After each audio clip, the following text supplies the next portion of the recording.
The vibration hit the concrete first. Jake Martinez didn't hear it. He felt it. Up through the soles of his boots, a low-frequency tremor that made the coffee in his styrofoam cup dance. On the pegboard, a 10mm socket rattled against a wrench. Tick, tick, tick, like a bomb counting down. Then, the air cracked open. It wasn't a truck. It was a siege. The roar started low, a guttural growl rolling off the Arizona asphalt and exploded into a deafening, chest-caving wall of noise. Jake looked out the grease-smeared window and felt his blood turn to ice. 95. He didn't need to count them. He felt the weight of them. 95. Harley-David's sons, screaming in unison, choking the morning sun with exhaust and chrome. They didn't park. They swarmed. They poured into the lot of Martinez Auto Repair like a black oil spill, blocking the exit, blocking the road, cutting off the world. Jake gripped the torque wrench until his knuckles turned white. He checked the clock. 6:47 a.m., maybe 90 seconds before they kicked the door in. 14 hours ago. Jake had committed the cardinal sin of Mesa, Arizona. He hadn't just crossed a line, he'd obliterated it. He had put his hands on the family of a Hell's Angel vice president. He had tampered with a custom machine that was strictly, look, don't touch. He knew the code. You don't touch the bike, you don't touch the money, and you sure as hell don't touch the daughter. Outside, the engines cut all at once. The silence was worse than the noise. Heavy, suffocating. The sound of a jury walking back into the courtroom. Through the dirty glass, Jake watched the formation break, a sea of denim, cuts, and leather vests, and then the Red Sea parted. He stepped forward. They called him Reaper, chapter president, a myth made of granite and bad road. He was 6'3", wearing aviators that reflected the terrified face of anyone dumb enough to look him in the eye. He didn't walk, he stalked. He moved with the terrifying, arrogant slowness of a man who knows he owns the police, the streets, and the oxygen you're currently breathing. Jake looked at the phone on the wall. Useless. By the time a squad car got this far out, Jake would be a stain on the lift. Fight or flight. There was no back door. Jake tightened his grip on the wrench. He wasn't going to die, hiding in the dark. He limped to the chain hoist, his left leg dragging, the souvenir from an IED that ended his career, and hauled on the chain. Screech, clank. The metal bay door rolled up, agonizingly slow. The morning sun stabbed his eyes. And there he was, Reaper, 2 feet away, smelling of high-octane fuel and stale violence. He towered over Jake, blocking out the light.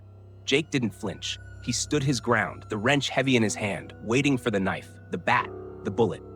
Reaper didn't speak. He just stared, his chest rising and falling. The aviators hid his eyes, but Jake could feel the heat of the glare. The biker reached into his leather vest. Jake's muscles locked. This is it. But it wasn't a gun. Reaper pulled out a piece of paper, crumpled, greasy, like it had been balled up in a fist for hours. He held it up right to Jake's face. Jake looked at the hand holding it. The knuckles were scarred, the tattoos were faded, but the hand was shaking. Reaper leaned in. His voice was a low grind of gravel on glass. "My daughter told me what you did last night," he whispered, and the menace in his voice made Jake's knees go weak. "She told me everything." Reaper took a step closer, crowding Jake's personal space, dropping his voice to a lethal hiss. "Now, you're gonna come with us, and you're gonna pray you can do it again." To understand how a quiet morning turned into a hostage situation, the clock has to roll back 14 hours before the army of Harley-David's sons shook the dust off his rafters. Jake Martinez was doing what he did every Thursday, drowning in red ink. The final notice from the electric company sat on his desk, staring at him like a bloodshot eye. Next to it, a letter from the bank mentioning foreclosure proceedings. In polite corporate font, Jake took a sip of gas station coffee that tasted like battery acid and regret. Then he shoved the letters into a drawer. He preferred the garage. Out here, things made sense. People were messy. People lied about their mileage. They cheated on their spouses. They walked out on you when you came home broken from a war they didn't understand. But machines were honest. If a transmission slipped, it wasn't because it had a hidden agenda. It was a worn gear. Cause and effect. You find the break, you replace the part, and the world works again. Jake limped over to the lift, his left leg stiffening in the dry Arizona heat. He'd just finished a brake job on Mrs. Chin's '09 Honda Civic.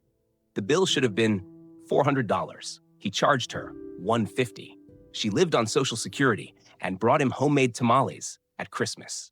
His accountant, if he could afford one, would have called him an idiot. But Jake had learned a hard lesson in the sandbox of Kandahar. You can be poor and you can be broken, but you don't have to be cruel. He was wiping grease from his hands when the rumble started. This wasn't the convoy. Not yet. This was a solo act, a single Harley Davidson pulled into the lot, the engine thumping with a rhythm like a heavy bag getting hit in a boxing gym. Jake froze, his survival instincts, dormant since his discharge papers were signed, spiked into the red. The rider killed the engine and kicked the stand. He was a mountain of a man, 6'3", broad enough to block out the light, wearing a cut that screamed authority. Vice President.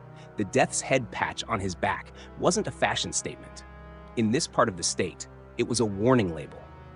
The biker took off his helmet, salt and pepper beard, long hair tied back, eyes hidden behind the inevitable aviators.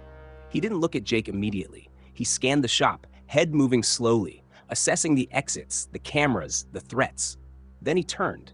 "You Jake Martinez?" The voice sounded like tires, crunching on gravel. "Depends who's asking," Jake said, keeping a heavy wrench within easy reach on the workbench. "Heard you're the best mechanic in Mesa," the biker said. It landed like an accusation. Before Jake could answer, a black Mercedes Sprinter van pulled into the lot behind the bike. Tinted windows, pristine paint, the kind of vehicle that costs more than Jake's entire building. The side door slid open with a mechanical hiss.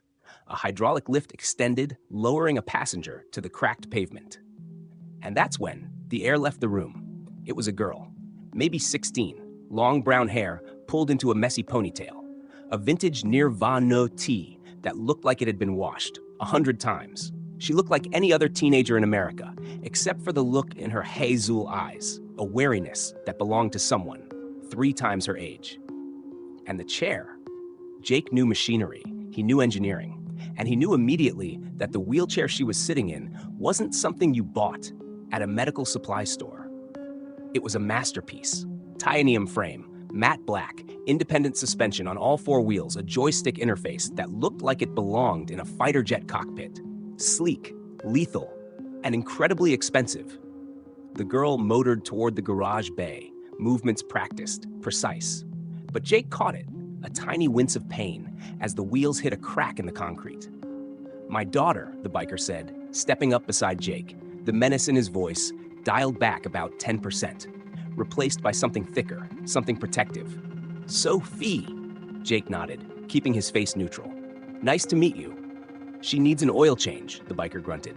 "Bearings on the main axle are squeaking, driving her crazy." Jake blinked. He looked from the terrifying biker to the high-tech chair to the girl. "Look," Jake said, wiping his hands on a rag. "I run a repair shop. Cars, motorcycles. I don't touch medical equipment. Liability insurance alone would bankrupt me if I screwed it up." The biker took a step closer. He didn't raise a fist, but the temperature in the garage seemed to drop 10 degrees. He pointed a gloved finger at the faded sign above the door. "Martinez Auto Repair. We fix what others can't." "That's false advertising if you send us away, Jake." Sophie rolled her eyes. "Dad, stop scaring him. He's not one of your prospects." She looked at Jake, a ghost of a smile playing on her lips. "He's just loud. He won't bite. Unless you overcharge him." The biker huffed, a sound that might have been a laugh in a different life. He looked at Jake, and for a second, the aviator slipped down his nose. Jake saw it, desperation in the man's eyes, quick, buried deep. "But there, just look at it," the biker said. "Please." That was the word that did it. Please. A man like that didn't say please. "All right," Jake sighed, "bring it on to the main lift. But I'm not promising anything." Sophie maneuvered the chair into the center of the bay.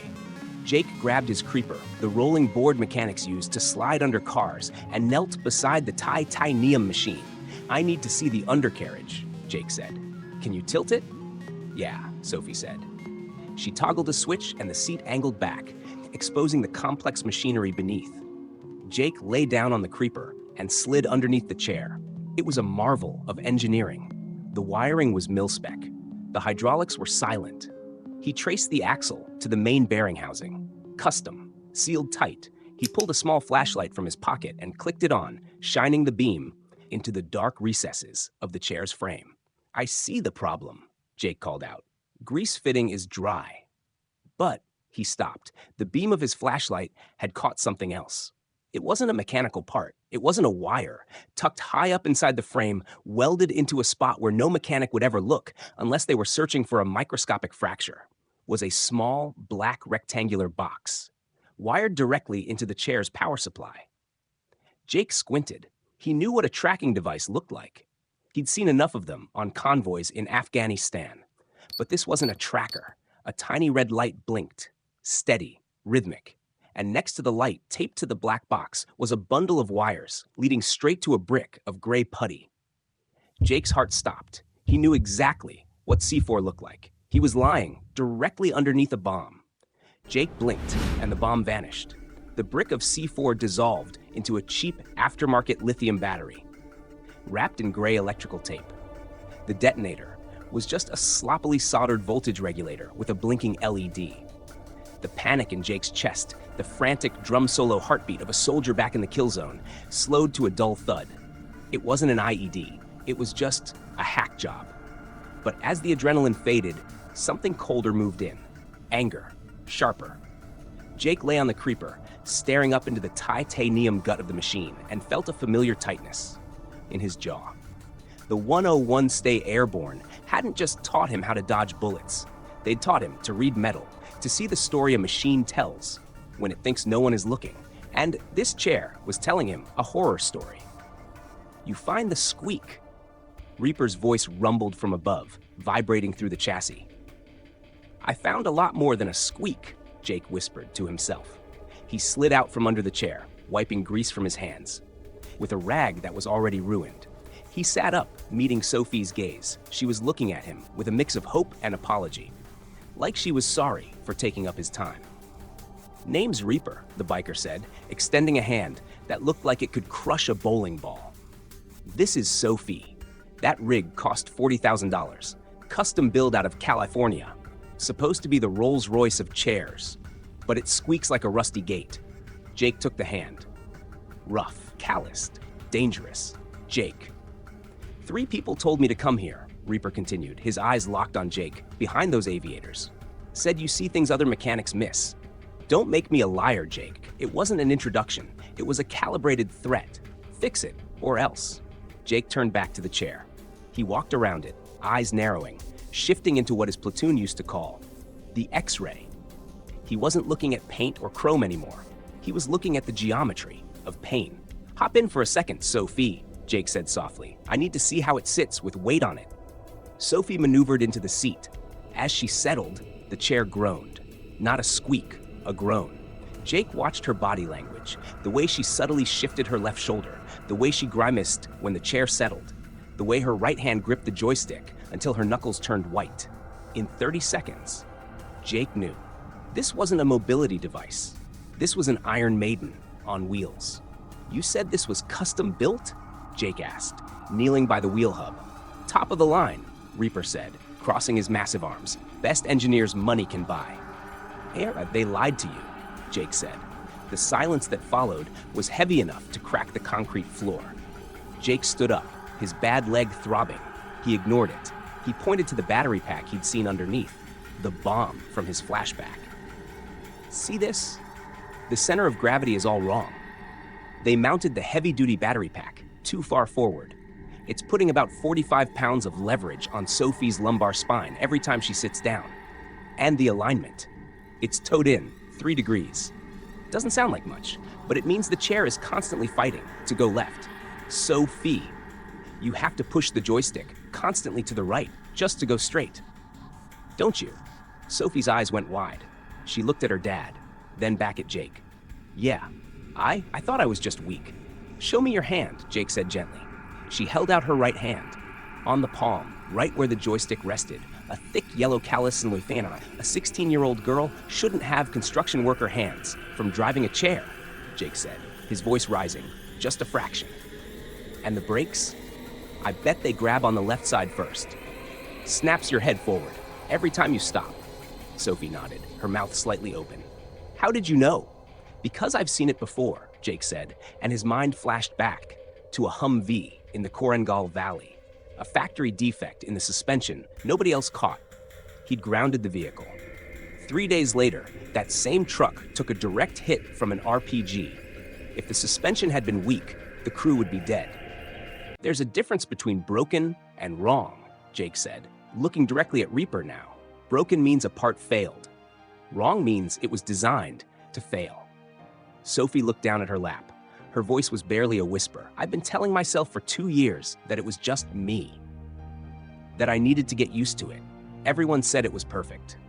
Jake felt something crack inside his chest. This girl had been sitting in a torture chamber for 2 years, enduring chronic pain and blaming her own broken body because some expert in a lab coat told her the machine was flawless. It's not you, kid, Jake said. Firm. It's the chair. It's negligence. Reaper stepped forward. He took off his sunglasses. His eyes weren't dead anymore. They were burning. A cold, terrifying fire, fueled by a father's realization that he had paid a fortune to hurt his own child. Negligence, Reaper repeated, testing the word like a weapon. You saying the people I paid did this on purpose? The air in the garage grew thin. This was the moment. Jake could lie. He could say it was just wear and tear, fix the bearings, take the cash and live to see tomorrow. Or he could tell the truth to a man who likely had a rap sheet longer than the Bible. Jake looked at the battery pack again, the sloppy wiring, the uneven brakes, the cheap filler. I'm saying, Jake said, meeting the biker's gaze, that whoever built this didn't just make a mistake. They cut corners to save cash and hoped you wouldn't notice. Reaper's jaw tightened. Can you fix it? I can strip it down, Jake said. Rebuild the frame, rewire the power supply, align the wheels. But it's going to take all night. Reaper reached into his vest. For a second, Jake flinched, expecting a gun. Reaper pulled out a roll of cash, the size of a soda can. He slammed it onto the workbench, next to the picture of Jake's squad. Do it, Reaper growled. I'm going to make a phone call. He turned and walked out of the garage, pulling a burner phone from his pocket. Jake watched him go. The tension bled out of the room, only to be replaced by a new, sharper anxiety. Jake turned back to the chair and started unbolting the seat. He reached for his socket wrench, but his hand brushed against something underneath the armrest. A hidden compartment. It wasn't on the schematics. It wasn't part of the frame. A magnetic box tucked deep inside the hollow tubing of the armrest. Jake frowned. He pulled it loose. It hit the workbench. With a heavy thud. It wasn't a battery. It wasn't a tracker. He popped the lid. Inside, resting on black foam, 12 small, clear vials, filled with a blue liquid he'd never seen before. Sophie, Jake said, his voice trembling. Did you know this was in here? Sophie looked at the box, her face draining of color. I've never seen that before in my life, she whispered. Jake looked out the window. Reaper was pacing the parking lot, back turned. And Jake realized it then. The squeaky wheel wasn't just negligence. Sophie wasn't just a passenger. She was a mule. But he didn't have time to process the smuggling operation. He didn't have time to ask why a 16-year-old girl was sitting on enough illicit product to catch a felony charge. Because right now, the man who put her in that chair, the man who controlled 95 bikers outside, was waiting for an answer. And Jake had to make a choice. Every survival instinct in his body screamed at him. Shut up. Close the compartment. Fix the squeak. Take the cash. Live. But then he looked at Sophie. She was staring at the vials, face drained, hands trembling in her lap. She looked terrified, not just of the drugs, of the pain she lived in every single day, the pain she thought was her fault. Jake had learned a hard lesson in the desert. Silence isn't safety. Silence is just permission for the next bad thing to happen. If he stayed quiet now, he wasn't just a mechanic, he was an accomplice. He slid the magnetic box back into the hidden compartment. Click, he stood up slowly, his bad knee popping. Like a gunshot in the quiet garage. He wiped his hands on a rag, though the grease wasn't coming off. I can fix the squeak, Jake said, voice steady. But if you want, I can fix the real problem. Reaper stopped pacing. He turned slowly, like a battleship changing course. The aviators were back on, hiding his eyes, but Jake felt the weight of the stare. "What problem?" Reaper asked. The gravel in his voice was gone, replaced by something flat and dangerous. "The chair is built wrong," Jake said. He kept his tone clinical, professional. "This was a briefing, not an argument. The weight distribution is backward. The alignment is off. Whoever designed this focused on making it look like a spaceship, not on how it actually drives. It's torturing her." Reaper went rigid. "That chair cost $40,000. I had specialists from California sign off on it. Doctors, engineers, and you. A guy working out of a shed in Mesa. You're telling me they're all wrong?" "I'm not saying they're bad at their jobs," Jake countered. "I'm saying they don't listen to the machine. They built a portfolio piece. I'm looking at the mechanics, and the mechanics are garbage." Sophie hadn't moved. She was holding her breath, eyes darting between her father and the mechanic who had just called the bluff of a violent man. Reaper took a step forward, invading Jake's personal space. He smelled of leather, exhaust, and expensive cologne. "You got some balls, mechanic," Reaper hissed. "You're either the best I've ever met, or you're running the stupidest con in history." "I'm not conning anyone," Jake said, locking eyes with the biker. "Your daughter has been in pain for 2 years because nobody wanted to admit the Emperor had no clothes." "Well, I'm saying it. The chair is wrong. I can fix it tonight. Or you can take it somewhere else and let her hurt for another 2 years. It was the 2 years that landed. Jake saw Reaper flinch, just a micro twitch in the jaw muscle. Guilt. "You really think you can make it better?" The voice came from the chair. Sophie leaned forward, eyes wide, desperate. Jake looked at her. "I know I can." The silence stretched. 5 seconds. 10. Reaper studied Jake's face, looking for the lie, the twitch, the sign of a hustle. He found nothing but exhaustion and a stubborn kind of honesty. 24 hours, Reaper said finally. "You rebuild that chair. You make it right. And if you're playing me, if you hurt my daughter, you answer to me and 94 of my brothers." "Deal," Jake said. Reaper turned to the van. "Get the spare chair." Sophie unbuckled herself. Jake moved to help her transfer, and for a second, she was in his arms, light, fragile, smelling of vanilla shampoo and fear. As he settled her into the standard wheelchair, Reaper had pulled from the van. She looked up at him. "Thank you," she whispered, so low her father couldn't hear. "Thank you for seeing me." Then they were gone. The Harley Davidson roared to life. The van followed, and Jake was left alone in the silence of his shop, staring at a $40,000 wheelchair that was also a drug mule. He walked over to the workbench and looked at the clock on the wall. 1 p.m. He had until tomorrow morning to completely re-engineer a piece of medical technology he'd never seen before. He had to strip it, weld it, rewire it, rebuild it, and he had to figure out what to do about the 12 vials of blue liquid sitting in the armrest. He grabbed his socket wrench and started dismantling the frame. First the seat, then the chassis, then the armrest. He pulled the magnetic box out again. He held one of the vials up to the fluorescent light. The blue liquid swirled, thick, viscous. It looked like antifreeze, but it moved like syrup. He set it down and reached for his phone. He needed to know what he was dealing with. He snapped a picture of the vial and texted it to the only person he knew who might have an answer. A buddy from his unit who now worked private security in Vegas. Text: "You ever see this? Found it in a weird place. Need ID. ASAP."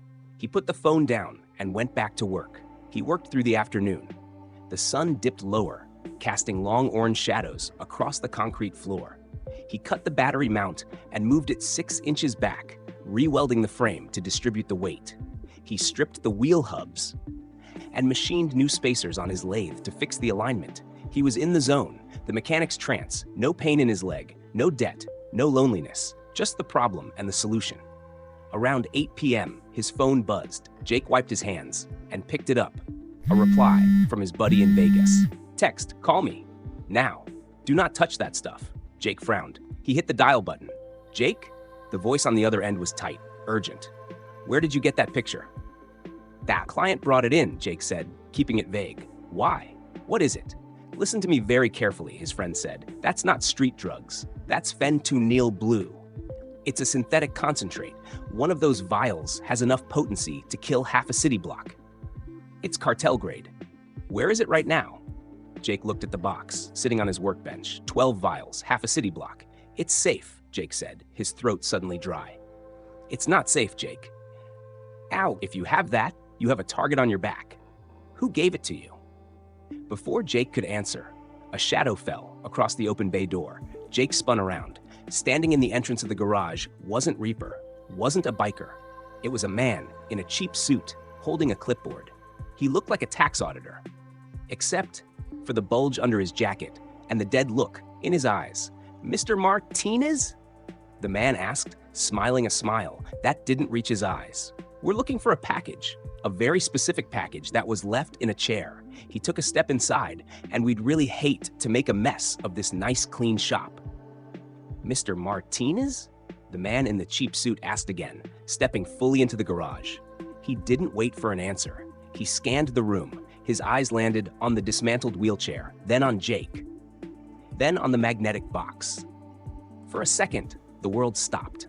Jake knew that look. He'd seen it on checkpoint guards in Kandahar right before things went loud. The look of a predator confirming a kill. You're trespassing, Jake said, voice flat. He moved subtly, putting his body between the man and the workbench. Shop's closed. The man smiled again. Terrifying. All teeth. No warmth. We're not customers, Mr. Martinez. We're logistics. We heard there was a delivery mix-up. A very expensive package ended up in the wrong armrest. He reached into his jacket. Jake didn't wait. He grabbed a heavy breaker bar from the bench and hurled it. It wasn't a precision throw. It was a distraction. The heavy steel clattered against a stack of oil drums, a deafening crash. The man flinched, turning his head for a fraction of a second. In that second, Jake moved. He swept the magnetic box and the 12 vials into his toolbox and slammed the lid shut. Get out, Jake growled, grabbing a torque wrench, or I call the cops. The man laughed, dry, rattling. The cops? In Mesa? By the time they finish their donuts, me and my friends will have scrubbed this place clean. You have something that belongs to the Sinaloa cartel mechanic. You think a badge is gonna stop us? He pulled his hand from his jacket. No gun, not yet, just a phone. I'm going to make a call, the man said, backing toward the door. When I come back, I'm bringing the cleaning crew. Be smart, Jake. Leave the box on the bench. Walk away. Live to fix another transmission. He turned and walked out into the dark parking lot. Jake stood there, his heart hammering against his ribs like a trapped bird. Sinaloa. He looked at the toolbox. He looked at the dismantled wheelchair. He looked at the clock, 8:15 p.m. He had a cartel hit squad coming for the drugs. He had 95 Hells Angels coming for the chair at dawn. And he had a 16-year-old girl depending on him to stop the torture. Jake locked the garage door. He engaged the deadbolt. Then he dragged a heavy engine hoist in front of it. It wouldn't stop them, but it would slow them down. He went back to the workbench, assess, diagnose, rebuild. He had to compartmentalize. If he panicked, he died. If he stopped working, Sophie suffered. He turned his back on the door and focused on the machine. He stripped it down to the bone, every bolt, every wire, every joint. He laid the pieces out on the oil-stained concrete like a surgeon, prepping for a transplant.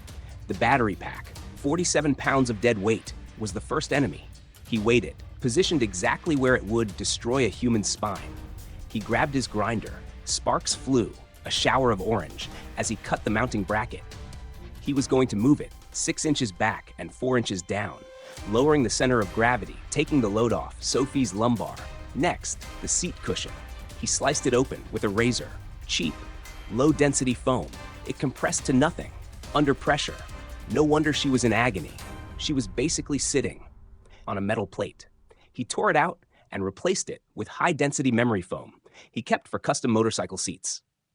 Then, he found the note, tucked deep inside the cushion casing, folded into a tiny square the size of a stamp. Jake unfolded it with grease-stained fingers. The paper was worn, soft as fabric, from months of friction. The handwriting was small, feminine, desperate.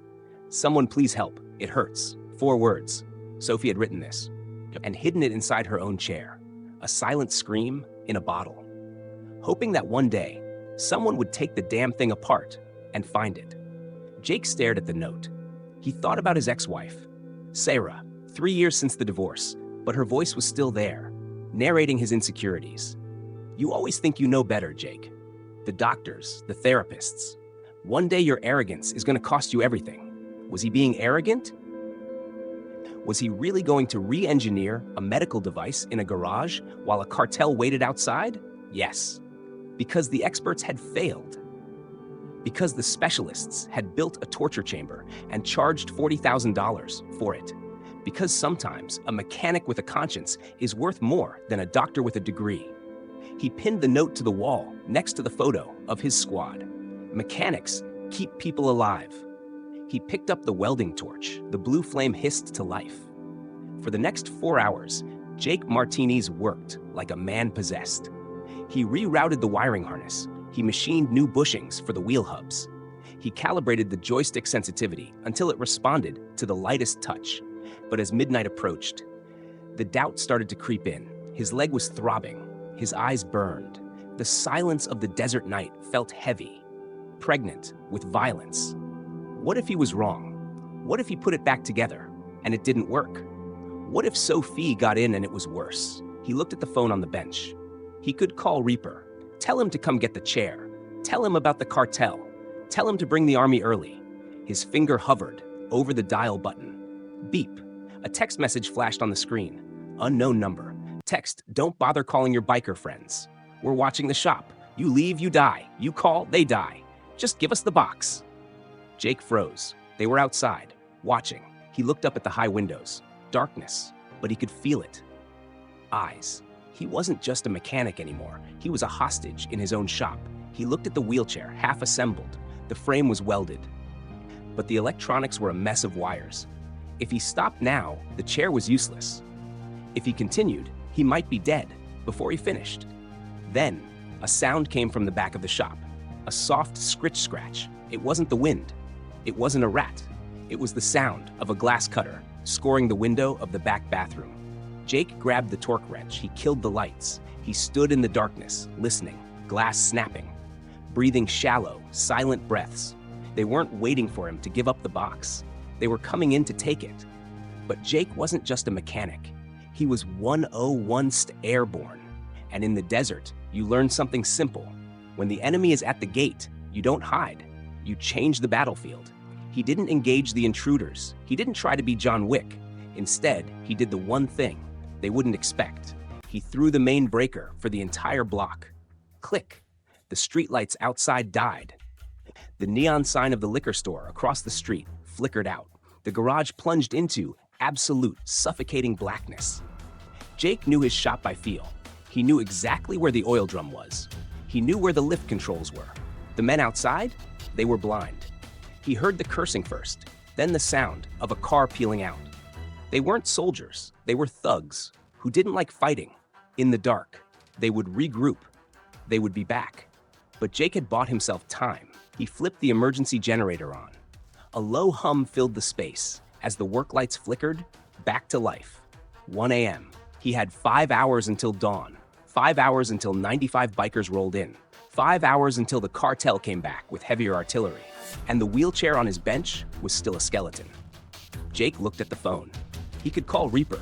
He could apologize. He could say he was out of his depth, that the specialists were right, and hand the broken chair back. He would survive.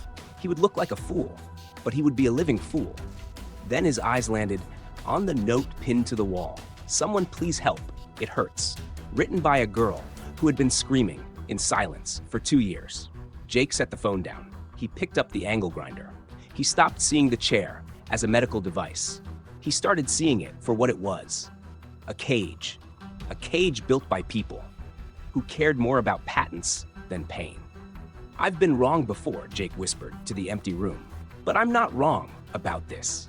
He pulled the trigger, the grinder screamed. Sparks showered the concrete floor like fireworks. Step 1, radical weight loss.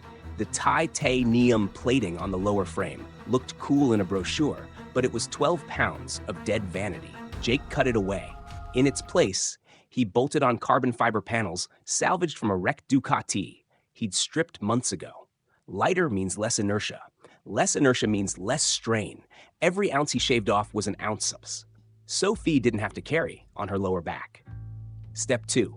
Dynamic alignment. The wheelbase was too short. It made the chair twitchy, unstable. Jake measured the frame extensions. He needed exactly 3 inches. Not 2.9, not 3.1, 3. In the Army, they say, measure twice, cut once. Jake measured 7 times. He machined new extensions from reinforced aluminum, shifting the center of gravity backward. Now, instead of fighting gravity to stay upright, Sophie would sit in the chair, not on it.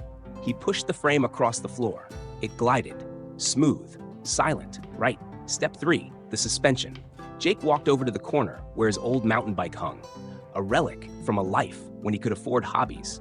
It had Fox racing shocks in the hubs, designed to eat rocks and roots on a downhill trail. Why didn't wheelchairs have active suspension? Because insurance didn't pay for it. He stripped the shocks off the bike. He spent 3 hours machining custom mounting brackets on the lathe, hands moving with a fluid, desperate speed. He adapted the shocks to the wheelchair's main axle. Now, every crack in the sidewalk, every door threshold, every bump that used to send a jolt of pain up Sophie's spine would be eaten by the hydraulics. The chair would take the hit, not the girl. 4 a.m. The chair was reassembled. It looked different now, leaner, meaner. The carbon fiber gleamed under the lights. The stance was wider, more aggressive. It didn't look like medical equipment anymore. It looked like a machine, built for speed. But he wasn't done. He had one last modification to make. He picked up the magnetic box from the toolbox, the 12 vials of Fen2Nil Blue. He looked at the empty armrest compartment. He could put them back. Let the bikers deal with it. Let Sophie continue to be a mule. Knowingly or not? No. He walked over to the utility sink. He popped the caps off the vials, one by one, and poured the blue sludge down the drain, flushing it with solvent. He was destroying $500,000 of Cartel product. He was signing his own death warrant, and he didn't care. He went back to the chair. He took the empty vials and filled them with blue Gatorade from the mini fridge in the office. He sealed them back up and placed them back, cough in the box. He slid the box back into the hidden compartment. Click. If the cartel wanted their product, they could come get it. They would find sugar water. If the bikers checked the stash, they would find sugar water. He was playing a dangerous game, a game where everyone loses, except the girl. 5:30 a.m. The sky outside was turning a bruised purple. The desert was waking up. Jake sat in the chair. He closed his eyes. It was silent. It was comfortable. It felt invisible. He stood up and wiped down the carbon fiber with a clean rag. Then he heard it. Not a motorcycle, not a car. A slow, rhythmic thump, thump, thump coming from the roof. Jake looked up. The dust on the rafters began to dance. The cartel hadn't come back with a car. They hadn't come back with a cleaning crew. They had sent a drone, and through the skylight, Jake saw it. A small, blinking red light hovering 20 feet above his roof. It wasn't taking pictures. It was dropping something. The drone hovered for a second, its red eye blinking in the gloom of the rafters. Then a small hatch on its underside opened. Jake didn't wait to see what fell out. He dove behind the engine block of a '98 Ford F-150. He had up on blocks. Clatter. A small plastic canister hit the concrete floor and rolled toward the center of the garage. It didn't explode. It hissed. White smoke began to spew, filling the shop with a thick, acrid fog. Tear gas. Jake pulled his shirt over his nose. They weren't trying to kill him with a bomb. They were trying to flush him out like a rat. He scrambled to the back door, coughing as the chemical sting hit his eyes. He cracked it open, just an inch. Outside, in the alley, a black SUV was idling. 2 men stood by the trunk, checking weapons. He was trapped. Front door, blocked by the hoist. Back door, guarded. Inside, filling with gas. Jake looked at the wheelchair, his masterpiece, Sophie's salvation, and it was about to be abandoned in a cloud of poison. No. He grabbed the fire extinguisher from the wall, a heavy industrial CO2 tank. He didn't aim it at a fire. He aimed it at the canister. Whoosh! The blast of freezing CO2 smothered the tear gas canister, freezing the chemical reaction instantly. The hissing stopped. The garage was hazy, but breathable. Jake wiped his streaming eyes. He had 1 hour left. He went back to the workbench. He couldn't fight the cartel. He couldn't fight the gas. All he could do was finish the job. Modification 4, the joystick. The original engineers had built it for precision, which in engineer speak meant stiff. Sophie had to wrestle with it to make a simple turn. Jake stripped the housing and replaced the tension springs with magnetic sensors he'd cannibalized from a high-end drone controller. Now it responded to a whisper. No friction, no resistance. Sophie could drive it with her pinky finger. Modification 5, the interface. He tore out the standard issue seat cushion. He replaced it with memory foam, layered with medical-grade gel packs. Stuff he'd traded a transmission rebuild for last year. The gel would distribute her weight evenly, eliminating the pressure points that caused sores. He moved the footrests back 2 inches.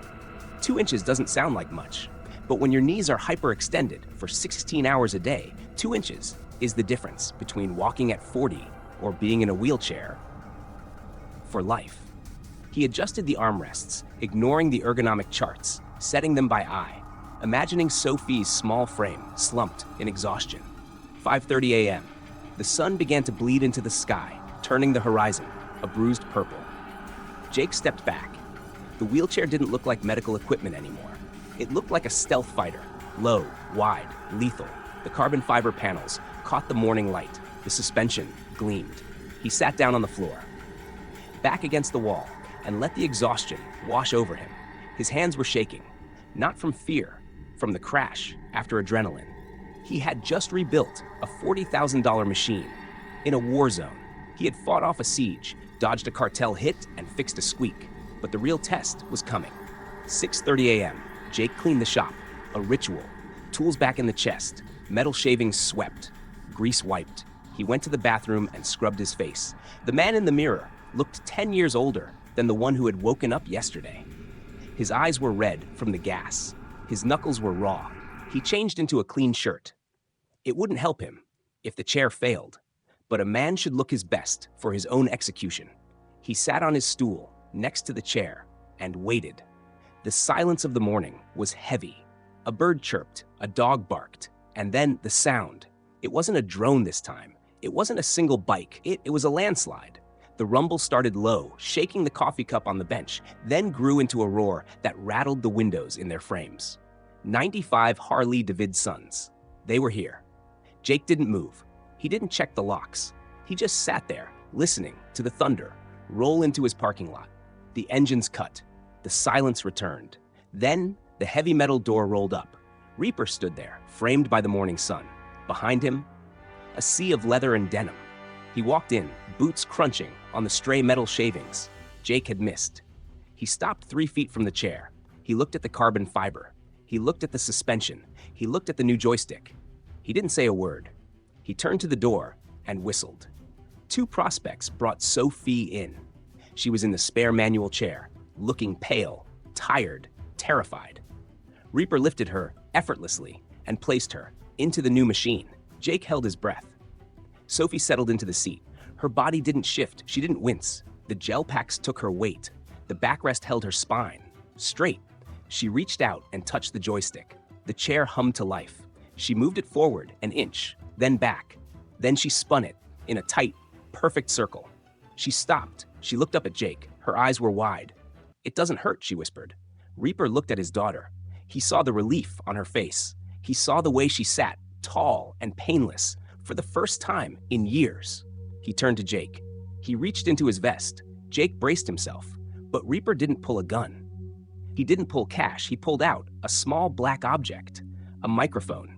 "We found a bug on your phone line," Reaper said, voice low. "And we found a black SUV parked in the alley with 2 dead men inside." He tossed the microphone to Jake. "You got friends in low places, mechanic, but you just made 95 new ones." He pointed to the door. "Pack your tools. You're not safe here anymore." "Where are we going?" Jake asked. Reaper grinned, a terrifying, shark-like expression. "To handle the rest of your invoice." The convoy arrived like a storm front. Jake stood in the doorway of his garage, hands still stained with grease and epoxy, as the first wave of chrome and thunder rolled around the corner. It wasn't just a group of riders, it was a battalion. 95 Harley-Davidsons filled the street, the alley, and the empty lot next door. They parked with military precision, kickstands down, in unison, engines cutting out in a staggered wave of silence. The quiet that followed was heavier than the noise, the silence of a courtroom before the verdict. Jake watched them dismount. 95 men in leather cuts, patches reading, Hell's Angels, and Filthy Few. They didn't look like customers. They looked like an execution squad. The sea of black leather parted. Reaper walked through the gap. He moved slowly, deliberately, boots crunching on the gravel. He stopped 10 feet from Jake. He didn't smile. He didn't nod. Behind his aviators, his face was a slab of granite. "Where is it?" Reaper asked. His voice wasn't loud, but it carried across the lot. "Inside," Jake said. "I kept my promise." Reaper signaled with a jerk of his chin. The Brotherhood moved forward, a tide of denim and violence flowing into Jake's small, humble shop. They crowded around the rebuilt wheelchair. It sat under the fluorescent lights, gleaming like a weapon. The carbon fiber panels caught the light. The Fox racing shocks on the hubs looked aggressive, purposeful. The stance was wider, lower. The bikers murmured. These were men who built choppers in their living rooms. They knew fabrication. They knew welding. They knew stock parts don't look like this. Reaper walked a slow circle around the chair. He inspected the new welds. He ran a gloved finger over the gel-padded seat. He squatted down to look at the suspension linkage. He spent 5 full minutes in silence. 5 minutes where the only sound in the shop was the hum of the refrigerator and the pounding of Jake's heart. Finally, Reaper stood up. He turned to Jake. "Talk me through it." Jake took a breath. His mouth was dry as dust. "I started with the frame," Jake said, his voice gaining strength as he fell into the technical rhythm. "The original was 12 pounds of dead weight. I cut it, replaced it with carbon fiber. Lower center of gravity means less strain on the lower back." He pointed to the wheels. "I added active suspension. Fox shocks from a downhill bike. It'll eat the bumps so her spine doesn't have to." He pointed to the joystick and the controls. "I rewired the sensors, increased sensitivity by 40%. She won't need to wrestle it anymore. She can drive it with a whisper." The bikers nodded. They understood torque. They understood weight ratios. They respected the language of mechanics. But Reaper didn't nod. He just stared, looking for the hustle, looking for the shortcut. "Sophie's in the van," Reaper said, his voice rough. "Let's see if you're a genius or a dead man." The side door of the black Sprinter van hissed open. 2 prospects lowered the ramp. Sophie wheeled out in the loaner chair. She looked small, fragile. She wore the same Nirvana tee, but her face was different. The face of a soldier who had been told the war was over, but didn't quite believe it yet. Reaper stepped forward. The terrifying warlord vanished, replaced instantly by a gentle father. He lifted her effortlessly. "Ready, Soph?" he whispered. She nodded, eyes locked on the new machine. He lowered her into the seat. Jake held his breath. This was it. The physics worked on paper. But paper doesn't feel pain. Sophie settled in. She didn't wince. She didn't shift her weight to find a comfortable spot. The memory foam and gel accepted her form instantly. Her back straightened, supported by the new geometry. "It's lighter," she whispered, her voice full of wonder. She reached for the joystick. She barely brushed it with her fingertips. Hum! The chair responded instantly. It glided forward, smooth as silk. Sophie's eyes went wide.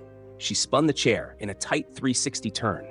The suspension dipped and recovered perfectly. No jarring, no clanking. She drove it toward the garage door, hitting the metal threshold track. A bump that usually sent a spike of pain. Up her spine. The shocks compressed. The chair floated over it. Sophie stopped in the center of the parking lot, surrounded by 95 bikers. She looked up at her father. Then she looked at Jake. And then she started to cry. Not tears of pain, tears of relief. "Dad," she choked out. "It doesn't hurt. It just stopped." Reaper froze. He looked at his daughter. Then he looked at the mechanic, standing in the doorway, with grease under his fingernails. Reaper took off his sunglasses. His eyes were red-rimmed. He walked over to Jake. He stopped inches from his face. The entire club went silent. Reaper reached into his vest. Jake braced himself. You fix the chair, Reaper rumbled. But we have unfinished business. He pulled out the black magnetic box, the one Jake had filled with blue Gatorade. Reaper held it up. My boys checked the perimeter, Reaper said, his voice dropping to a lethal whisper. We found the guys in the SUV. They talked before they went to sleep. He tossed the box to one of his lieutenants. They said you switched the product. Reaper stepped closer. They said you flushed $500,000 of Sinaloa Cartel fentanyl down your drain to save my daughter from a Fed charge. Reaper extended his hand.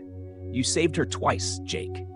Jake took the hand. It felt like gripping a vice. You're not just a mechanic anymore. Reaper said, loud enough for the whole club to hear. As of today, Martinez Auto Repair is under the protection of the Hells Angels. He turned to the club.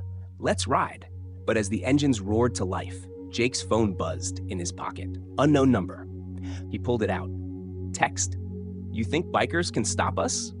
You just started a war you can't win. See you soon, hero.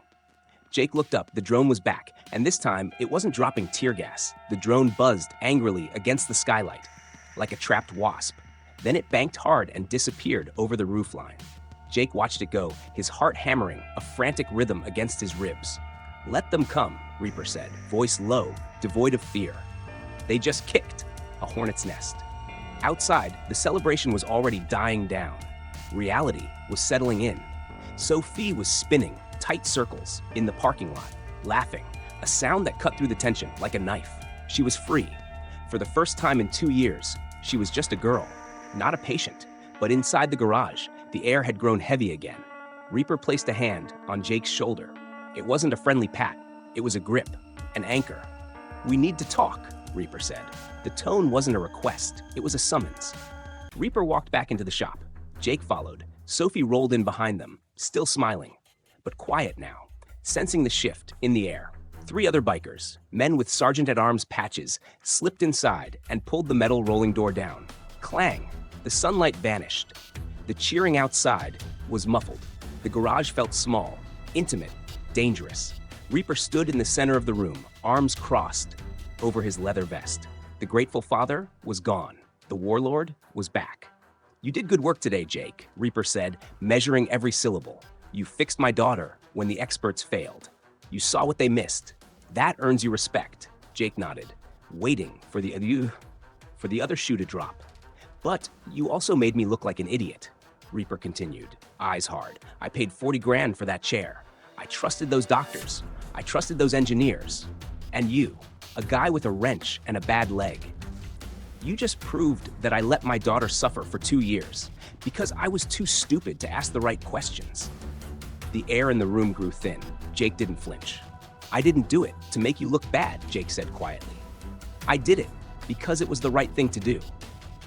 I know, Reaper said. That's why you're still breathing. But we have a problem. You have a skill set that I can't ignore. And you have a debt. A debt? Jake asked, confused. I just saved you $500,000 in cartel heat.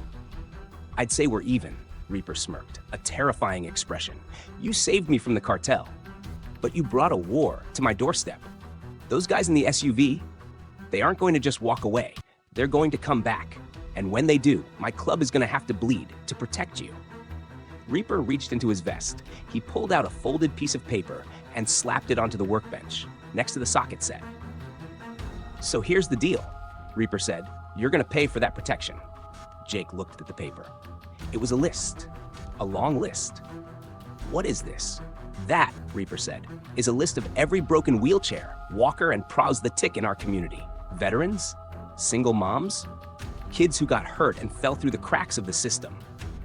People the VA forgot, people insurance denied.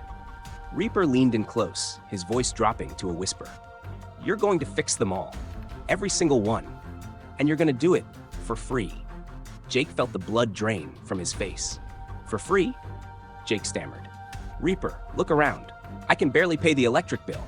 If I work for free, I starve. I lose the shop. Reaper ignored him. He walked over to the workbench and picked up a heavy wrench. He weighed it in his hand. You're thinking like a civilian, Jake. Civilians worry about rent. Civilians worry about grocery bills. He tossed the wrench to Jake. You're not a civilian anymore.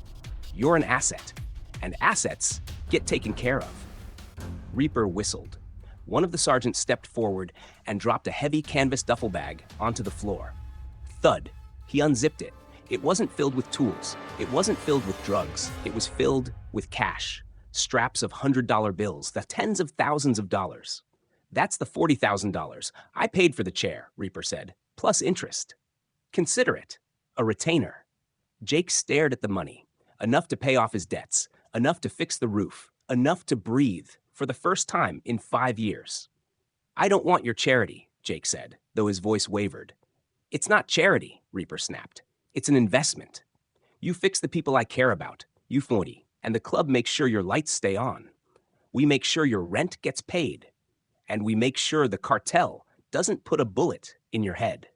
Reaper walked to the door and hit the button. The metal sheet rolled up, letting the blinding Arizona sun flood back in. But there's one more thing, Reaper said, pausing in the doorway. He pointed to the drone still hovering in the distance, a black speck against the blue sky. The cartel isn't just watching you, Jake. They're watching us. And if we're going to win this war, I need you to build me something else. Build you what? Jake asked, shielding his eyes from the glare. Reaper turned back, silhouette framed by 95 Harley-Davidsons. A weapon. A weapon? Jake said, still squinting into the Arizona sun. I don't build guns, Reaper. I fix transmissions. Reaper didn't blink. He reached into his vest and pulled out a folded, grease-stained piece of paper. He slapped it into Jake's chest. I'm not asking you to build a gun, mechanic. I'm asking you to sharpen the blade. Jake unfolded the paper. It wasn't a blueprint. It was a roster. 127 names. What is this? That, Reaper said, his voice dropping to a rumble that vibrated in Jake's chest, is the Ghost Platoon. 127 disabled veterans in Mesa, Chandler, and Gilbert. Men and women who gave their legs, their eyes, and their sanity for this country. And do you know what the VA gave them? In return, Reaper spit on the ground. Garbage. Lowest bidder equipment. Doctors who prescribe pills instead of solutions. These men are warriors, Jake, and they're rotting in chairs that don't fit, using walkers that break, waiting to die. Reaper stepped closer, crowding Jake against the doorframe. You fixed Sophie. Now you fix them. Jake looked down at the list, a phone book of suffering, amputations, spinal fusions, traumatic brain injuries. Reaper, Jake said, voice tight. I just promised to rebuild one chair. You're talking about a fleet. I run a one-man shop. I have rent. I have utilities. Even with the cash you just dropped, I can't do this volume for free. It would take months. We supply the parts, Reaper cut him off. We supply the tools. You supply the hands. It's not that simple. It is that simple, a voice rasped from the crowd. A biker stepped forward, older, maybe 50, a gray beard that couldn't hide the roadmap of scars on his face. He was sitting in a wheelchair that looked like it had been salvaged from a dumpster. I'm Marcus, the man said, double amputee. IED outside Fulotja, 2004. Been in this chair for 8 years. He tapped the wheel. The tracking is off. To go straight, I have to push harder on the left. 8 years of pushing. My rotator cuffs are shredded. My shoulders scream every time I move. The VA doctor told me to take more ibuprofen. He said, that's just how wheelchairs are. Marcus looked at Jake with eyes that had seen things no civilian should ever see. But I watched that little girl spin circles in the parking lot, and she wasn't pushing hard at all. Another man stepped up, younger, lean, leaning heavily on a walker that was clearly 3 inches too short for his frame, forcing him into a permanent hunch. Tommy, he said, blown hip. Mosul. My back has been in a spasm for 6 years because this walker is standard issue, and I'm 6'2". Insurance won't pay for a custom fit. They kept coming, one by one. Marines, Army, Air Force, men who had stormed beaches and kicked down doors, now reduced to begging insurance companies for equipment that didn't hurt them. Jake felt the weight of it, crushing. He looked at Sophie. She was watching him, silent, her hand resting on her new joystick. She knew the difference between existing and living. Jake looked back at Reaper. I can't fix everyone, Jake whispered. Some of this damage, It's beyond a mechanic. Then you tell them the truth, Reaper said, his gray eyes boring into Jake's soul. But you try. That's the deal. You try, and you don't charge them a dime. Reaper extended his hand again. We take care of our own, Jake. And as of right now, you're one of ours. Jake looked at the hand. Taking it meant he was property of the Hells Angels. It meant he was a target for the cartel. But looking at Marcus's shredded shoulders, that wasn't a choice. That was an order. Jake gripped Reaper's hand. When do we start? Marcus grinned, revealing a gold tooth. Brother, we start now. Day 1 didn't end. It just bled into day 2. Marcus was first. Jake put the chair on the lift and applied the X-ray. It took him 10 minutes to find what 8 years of doctors had missed. It's a manufacturing defect, Jake muttered, spinning the left wheel. The left rim is a millimeter smaller in diameter than the right. It's forcing a constant left turn. A millimeter? Marcus asked, skeptical. Over 10,000 miles. A millimeter is a marathon, Jake said. He didn't just align it, he rebuilt the entire wheel assembly. He stripped the hubs, re-spoked the rims with heavy-duty gauge wire, balanced them to within a fraction of an ounce. When Marcus got back in, he pushed the rims. The chair shot forward, straight as an arrow. He stopped in the middle of the lot. He didn't turn. He just sat there, his broad shoulders shaking. Jake walked over, wiping his hands on a rag. Something wrong? Marcus looked up. Tears were streaming into his beard. He reached under his shirt and pulled out a set of dog tags, matted with sweat and time. I wore these in the sandbox, Marcus choked out. He pressed the warm metal into Jake's palm. You earned these, brother. More than I ever did. Day 2 brought Tommy. Jake took one look at the walker and grabbed his welding torch. He cut the frame, welded in 3-inch steel extensions, and wrapped the grips in the same high-density foam he used for handlebars. When Tommy stood up, his spine cracked, a loud, audible pop as 6 years of tension released. He stood to his full height, 6'2", looking Jake in the eye. Tommy's wife had been standing by the door, clutching her purse like a shield. She dropped the bag. She ran to Jake and buried her face in his greasy shirt, sobbing so hard she couldn't speak. For 3 days, the garage was a factory of miracles. Jake slept in 20-minute bursts on a cot in the office. He ate pizza, brought by prospects. He drank coffee that tasted like jet fuel. And he fixed them. The forgotten, the broken, the ghost platoon. By the evening of the 3rd day, the parking lot was empty. The last veteran had driven away. Jake sat on his stool, exhausted, his body aching in places he didn't know existed. He felt good. For the first time since his discharge papers, he felt clean. Reaper walked in. The sun was setting, casting long, bloody shadows across the floor. You did good, Reaper said. He wasn't smiling. They're good men, Jake said, closing his eyes. They deserved better. They can walk now, Reaper said. They can move without pain. That's step 1. Jake opened his eyes. Step 1?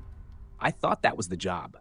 Reaper walked over to the workbench. He cleared a space among the tools and placed a heavy, hard-shell Pelican case on the table. I told you I needed a weapon, Jake. A mobile, loyal force. Reaper popped the latches. Click, click.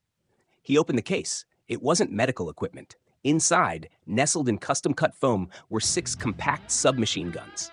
MP5s, short barrels, suppressors. The cartel isn't sending lawyers, Reaper said, his voice cold as the grave. When they come back, I need my brothers to be ready. He tossed a mounting bracket to Jake. You fixed their chairs. Now, I need you to mount these to the frames. Jake stared at the guns, then at the brackets. He wasn't running a repair shop anymore. He was building tanks. I'm not building tanks, Jake said, staring at the mounting bracket in his hand. I'm a mechanic, not an armorer.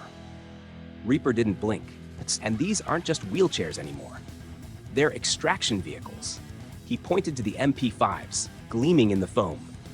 The cartel isn't going to send a polite letter, Jake. They're going to come for you. They're going to come for my daughter. And when they do, I need a perimeter that can shoot back. Jake looked at the guns. Then he looked at the list of veterans. 127 names. If I mount these, Jake said quietly, these men become targets. They're already targets, Reaper countered. Society made them targets the day they came home broken. At least this way, they have a vote. Reaper closed the case. Snap, snap. You fix their legs, he said. I'll handle the trigger discipline. Do we have a deal? Jake looked at the setting sun. He looked at his garage. No longer just a garage, a fortress now. Deal. Day 3 changed the physics of the shop. It wasn't just veterans showing up anymore. It was infrastructure. At 0600, 3 flatbed trucks rolled into the lot. They weren't from a medical supplier. They were from a construction firm, owned by the club. They didn't ask permission. They just started unloading. Hydraulic lifts, TIG welders that cost more than Jake's truck. Industrial lighting rigs that turned the dim, cave-like garage into a surgical theater. Reaper was up on a ladder, wiring LED strips with the focus of a bomb disposal tech. Sophie was on the floor, organizing the new inventory, with a clipboard. Barking orders, at prospects twice her size. Put the titanium tubing. In bin 4, she yelled, spinning her new chair, on a dime. And if you scratch the carbon fiber, you're buying it. The garage was transforming, becoming a hub, a hive. Day 4 brought the media. A news van from Channel 3 pulled up. The reporter, a slick guy with too much hair gel, tried to stick a microphone in Jake's face while he was under a chassis. Sir, is it true? You're running an illegal medical facility?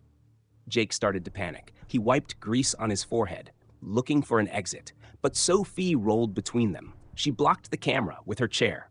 He's not running a facility, she said, voice cutting through the noise. He's running a rescue operation. The reporter blinked. And you are? I'm the proof, Sophie said. She looked directly into the lens. The experts see patients. They see insurance codes. Jake sees people. He doesn't just fix machines. He fixes lives. The segment aired. At 6 p.m., by 6:05 p.m., Jake's phone started ringing.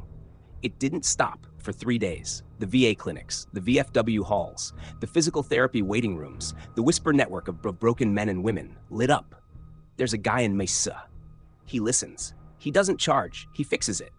Jake stopped sleeping. He worked 16-hour shifts. He lived on coffee and adrenaline. But for the first time in years, the crushing weight on his chest, the feeling of being useless, was gone. Every weld a victory. Every adjusted brake a prayer answered. Day 6 was the barbecue. The parking lot was full, not just with bikes, but with families. Kids running between wheelchairs, wives hugging husbands who were standing straight for the first time in a decade. It looked like a block party. It felt like a revival. Jake stood by the open bay door, holding a cold beer, watching them.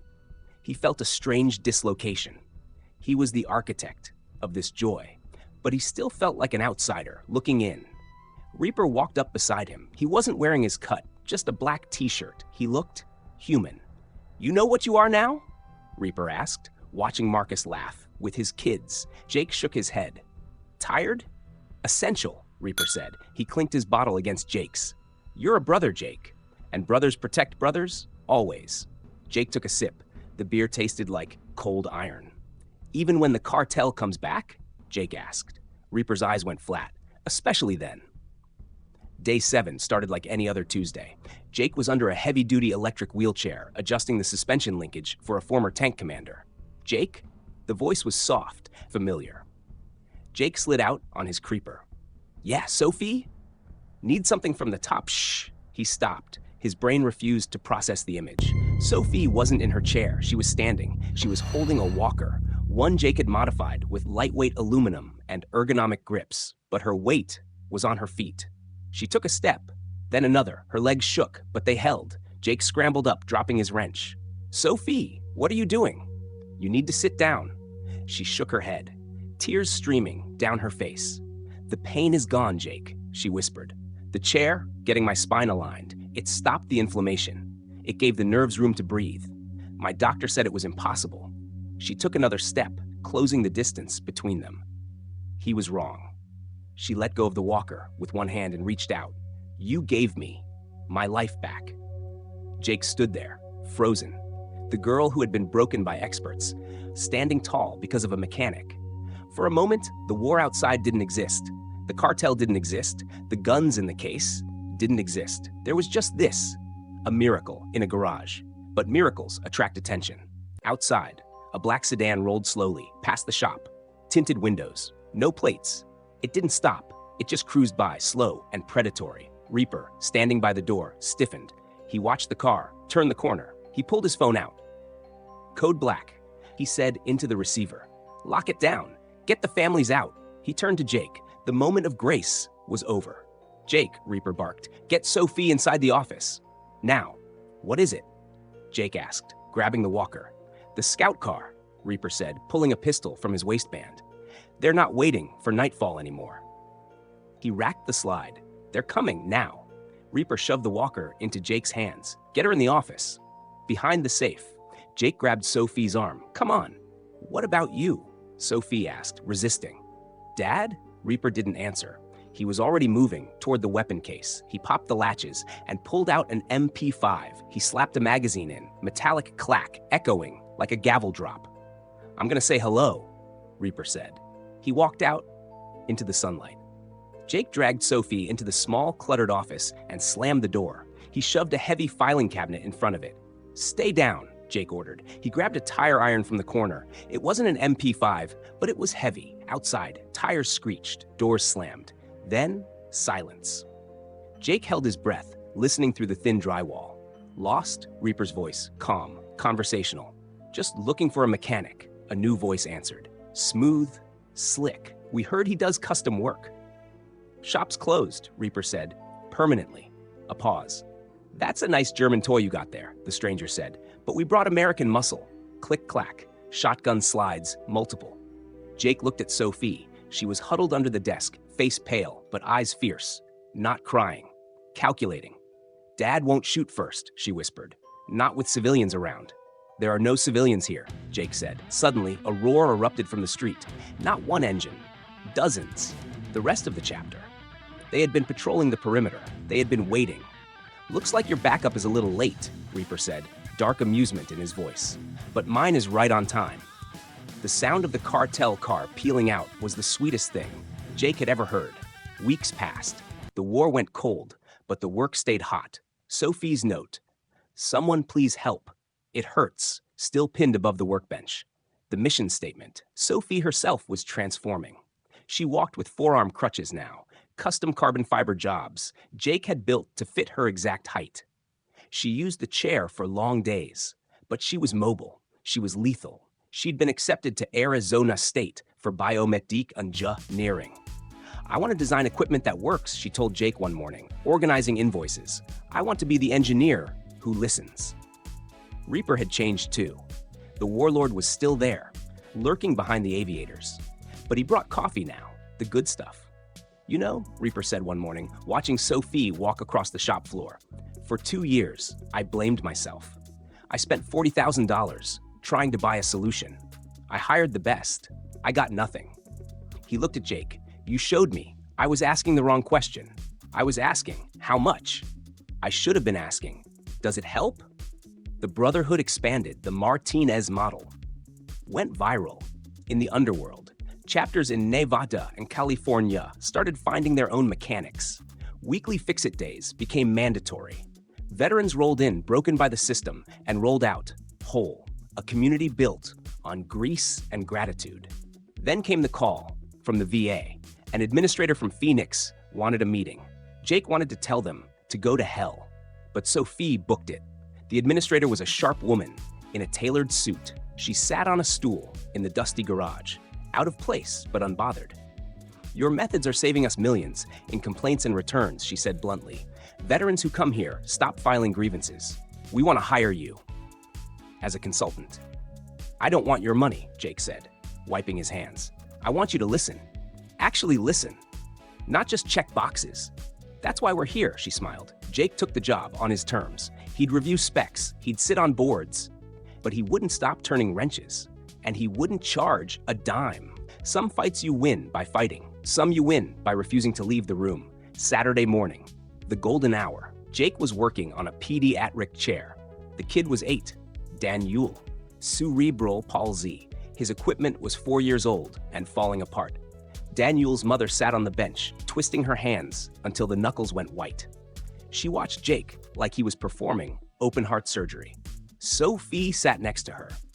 "I know you're scared," Sophie said softly, "but Jake sees him. He saw me when everyone else saw a file number." The mother's voice broke. Insurance denied the new chair.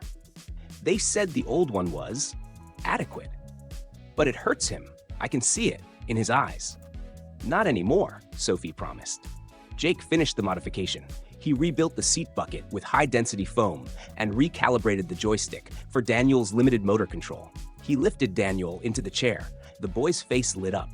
It wasn't just a smile, it was sunrise. He touched the joystick. The chair moved smoothly, responding to his intention, not his struggle. Daniel laughed, a pure sound, joy, with no strings attached. His mother collapsed, sobbing into her hands. Jake stood back, feeling that familiar, awkward warmth in his chest. He wasn't a hero. He was just a guy who knew how to tighten a bolt. Reaper watched from the doorway, arms crossed. He nodded once. Jake nodded back. Then, a shadow fell across the bay door. Jake looked up, expecting another veteran, or maybe the pizza delivery. But it wasn't pizza. A black sedan pulled into the lot, the same black sedan from weeks ago. It stopped. The engine cut. The doors opened. 4 men in suits stepped out. They didn't look like cartel thugs. They looked like feds. But the man in the lead, Jake knew him. He wasn't a fed, and he wasn't cartel. He was the specialist from California, the engineer who designed Sophie's original chair. He walked into the garage, holding a briefcase. He looked at the modified equipment. He looked at the veterans working in the corner. He looked at Sophie, standing on her own 2 feet. He walked up to Jake and stopped. "Mr. Martinez," the engineer said, his voice like dry ice. "My company holds the patent on the drivetrain you just modified." He opened the briefcase. "You're in violation of federal intellectual property law. We're shutting you down." Reaper stepped forward, his hand drifting to his waist. "You're in the wrong neighborhood to be talking about laws," Reaper growled. The engineer didn't flinch. He pulled a document from the case. "And this," he smiled, handing the paper to Jake, "is a cease and desist order. Sign it, or we take the shop, the house, and every dime you have." Jake looked at the paper. Then he looked at Daniel, laughing in his new chair. He looked at the engineer. "I'm not signing anything." The engineer sighed. "Then we'll see you in court." "No," a voice said from the back of the shop. Everyone turned. It was the VA administrator. She stepped out of the shadows, holding her phone. "You won't be seeing him in court," she said, flashing a badge Jake hadn't seen before, because as of 5 minutes ago, Mr. Martinez is a federal contractor. "And that chair?" She pointed to Daniel's rig. "That's classified, government prototyping." She walked up to the engineer and tapped him on the chest. "So unless you want an audit of every government contract your company has ever signed, I suggest you get back in your car." The corporate lawyer stared at the badge. Then he stared at the MP5 submachine guns resting on the workbench. Then he looked at Reaper, whose hand was resting casually near his waist. The lawyer did the math. He closed his briefcase. "We'll be in touch regarding the licensing fees," he stammered, his voice losing all its polished arrogance. "No, you won't," the VA administrator said, stepping forward. "Because if you interfere with a classified federal project, I'll have the IRS audit your firm so hard your grandchildren will feel it." The lawyer turned on his heel, Mane, and walked back to the black sedan. The car peeled out of the lot, kicking up dust, disappearing into the heat haze of the Arizona afternoon. Reaper watched them go. He spit on the ground. "You government types play dirty," Reaper grunted. The administrator smirked, tucking her badge away. "I learned from the best. Just keep the guns out of sight when the inspectors come." "All right," she nodded to Jake, got in her car, and left. The garage went quiet. The war was over. The siege lifted. Daniel and his mother had gone home hours ago, the boy laughing all the way to their minivan. Now, it was just the 3 of them. Jake sat on his stool, wiping grease from a socket wrench. Sophie leaned against the workbench, her new crutches resting easy under her arms. Reaper stood in the doorway, watching the sunset bleed purple and orange across the desert sky. A comfortable silence, the kind soldiers keep after the foxhole. "Do you ever think about that first day?" Sophie asked softly. Jake stopped wiping the wrench. "Which part? The part where I found the drugs? Or the part where I thought your dad was going to feed me to the coyotes?" Reaper chuckled, a low, rusty sound. 3 months ago, that sound would have terrified Jake. Now, it sounded like approval. You know why I didn't? Reaper asked, not turning around. Because I fixed the squeak? Jake guessed. No, Reaper said. He turned, taking off his aviators. His eyes were tired, but clear. Because you were the first person in 2 years who looked at my daughter and didn't see a patient. You didn't see a problem to be managed. You saw a person in pain, and you got angry about it. Reaper walked over and rested a heavy hand on Jake's shoulder. That's not mechanics, Jake. That's character. Jake looked down at his hands, scarred, stained, trembling slightly from the adrenaline crash. I was just trying to fix what was broken, Jake murmured. You did, Sophie said. She reached out and tapped him on the chest right over his heart. But it wasn't the chair that was the most broken thing in this shop. It was us. Jake looked up. He looked at the wall of photos. 47 faces, 47 veterans who had rolled in broken and rolled out whole. He thought about his life before the convoy showed up, the failed marriage, the empty apartment, the silence that used to fill his nights louder than any engine. And he realized something, all at once. He hadn't just been rebuilding wheelchairs, he had been rebuilding himself. Every bolt he tightened, every frame he welded, he was stitching his own purpose back together. We're all broken, Jake said, the realization landing like a physical weight. The system breaks us. The war breaks us. Life breaks us. The trick isn't trying to be perfect again.